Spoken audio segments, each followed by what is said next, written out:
Merhabalar. TÜYAP Fuarı'ndayız, Diyarbakır TÜYAP Fuarı'ndayız. Yayınlarınızdan, kitaplarınızdan ve dergiden biraz bahseder misiniz? Merhabalar, hoş geldiniz. Öncelikle onu söyleyeyim. Tüm basın emekçilerimiz de hoş gelmişler. Yani biz hem Kovara Golik ailesi olarak hem de işte Vesta yayınları olarak buradayız. TÜYAP 8. TÜYAP Diyarbakır Kitap Fuarı'ndayız. Aslında ciddi bir katılım var burada. Standımıza da ciddi bir ilgi var. Kürtçe Karikatür Mizah dergisi yapıyoruz. Kürtlerin en büyük karikatür mizah dergisiyiz. Son süreçte biliyorsunuz işte yayıncılıkla ilgili zorluklardan kaynaklı baskı maliyetlerinin artması ve Kürt yayıncılarına yönelik yapılan çeşitli baskılardan ötürü yayıncılıkta biraz zorlanıyoruz. Ama bu Kovara Golik ailesi ve Vesta yayınları olarak buradayız. Kovara Golik biliyorsunuz Kürtlerin en büyük karikatür mizah dergisi. Bu alanda yapılan maalesef tek bir çalışma. Keşke daha fazla çalışma olsa bu alanda yapılan ama maalesef sınırlı sayıda oluyor.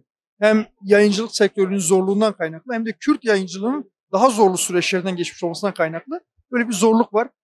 Kovara Golik cezaevi temalı çıkan bir dergi. Yani Kürt siyasi tutsakların aslında çizimlerini yaptığı, yazılarını yaptığı bir dergi. Ama maalesef son süreçte zorlanıyor yayıncılıkta. Durum bu aslında. Böyle. Ee,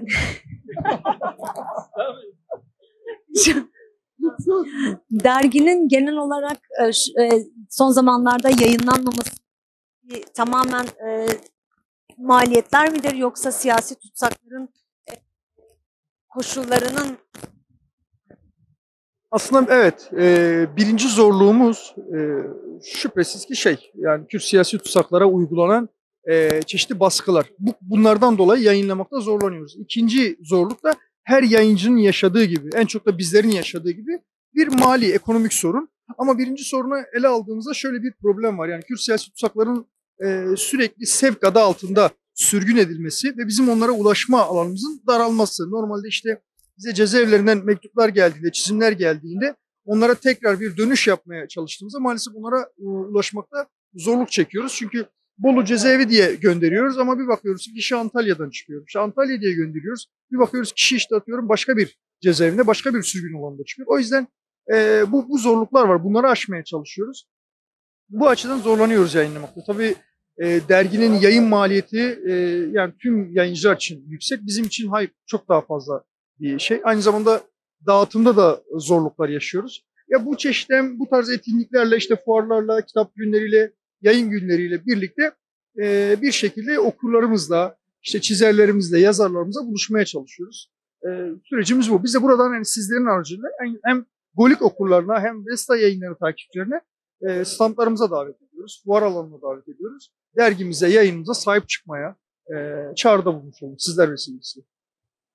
Aslında şöyle diyebiliriz, yani siyasi tutsakların aydınlığının dışarıya taşıran bir dergi konumunda şu anda Kovara Golik. Sizin anlatımlarınızdan bunu çıkarıyorum. Peki şey demiştiniz bir söyleşinizde, telif konusuna değinmiştiniz. Evet. Onunla ilgili de isterseniz hem Kürt halkına hem de siyasi tutsaklara destek amaçlı çağrınızı bu temelde de yinelerseniz belki daha sağ olun. Şöyle söyleyeyim, bu dergi yani Kovara Golik telif hakkı ödeyen tek dergi. Yani Kürtlerin aslında telif hakkı ödeyen tek dergisi. Nedir bu telif hakkı? Dergimize gönderilen çeşitli çizimler, yazılar bunlar eğer dergimizin yayın kurulu tarafından yayına uygun görülürse yani o dosyamızın konusuna uygun görülürse yayınlanırsa çizim bunun için biz de yazarımızın dayanışma bir emeği olarak bir telif hakkı ödemesi gerçekleştiriyoruz. O yüzden bunu yapan tek dergiyiz. Yani keşke tek olmasak ama bunu yaparken de diğer dergilere, diğer işte bu alanda çalışma yapanlara örnek olmak istedik. Çünkü burada bir emek var, bir çizim emeği var. Üstelik bunu çizenler, bunu gönderenler tutsak insanlar, cezaevinde olan insanlar. Hiçbir şekilde ekonomik gelir, ekonomik kazanç kazanamayan insanlar. O yüzden bunlara bu şekilde dayanışmada bulunuyoruz. Onlara telif hakkı ödüyoruz. Bunu da yapmaya devam edeceğiz. Teşekkür ediyoruz. Emeklerinize sağlık. Röportajımız bitmiştir. Sağ olun, teşekkürler. Var olun, var olun. Ötekilerin gündemi olarak Diyarbakır TÜYAP Fuarı'nda 8 gün boyunca yayın evleriyle birlikte olacağız. kitap, dergi ve yayın evlerinin tanıtımlarını yapacağız. Bizi takip etmeye devam edin. Ötekilerin gündemi olarak kuruluşumuzdan bugüne, bugünden yarına, ötekilerin sesi olarak ötekilerin dili olmayı amaç edinirken, çözümcü bir demokrasiyi, hak ve özgürlükleri, cinsiyet eşitliğini ve doğanın korunmasını ilke edinen bir yayın politikasını sürdürmeyi hedefliyoruz. Ötekilerin gündemi olarak bu gerçekliğin ve hakikatin ışığında dünyanın her yerinden gerçek ve doğru haberi sizlerle buluşturuyoruz. Çarpıtılmış, köle-efendi ilişkisiyle beslenen, yalan ve manipülasyoncu haber anlayışıyla toplumları ve halkları paralize eden habercilik anlayışına karşı çıkıyoruz. Biliyoruz ki aydınlık yarınların güçlü inşasında farklı kültürlerin, seslerin ve renklerin yaşaması için gerçek ve doğru habercilik toplumların ve halkların yaşamsal kaynağıdır. Demokrasiden, eşitlikten, barıştan, insan haklarından, doğa ve hayvan haklarından yana, kültürün, sanatın yanında, bilimsel, jeneolojik ve ekolojik yaşamın ışığında, emekle umudu ve sevgiyi üretenlerin yanında olmaktır. 4 yıl boyunca yaptığımız haberlerle, söyleşilerle, röportajlarla ve güçlü yazar kadromuzla demokratik mücadeleden yana olduk. Kanun hükmünde kararnamelerle ihraç edilen akademisyen, doktor, öğretmen, işçi ve emekçilerin sesi olduk.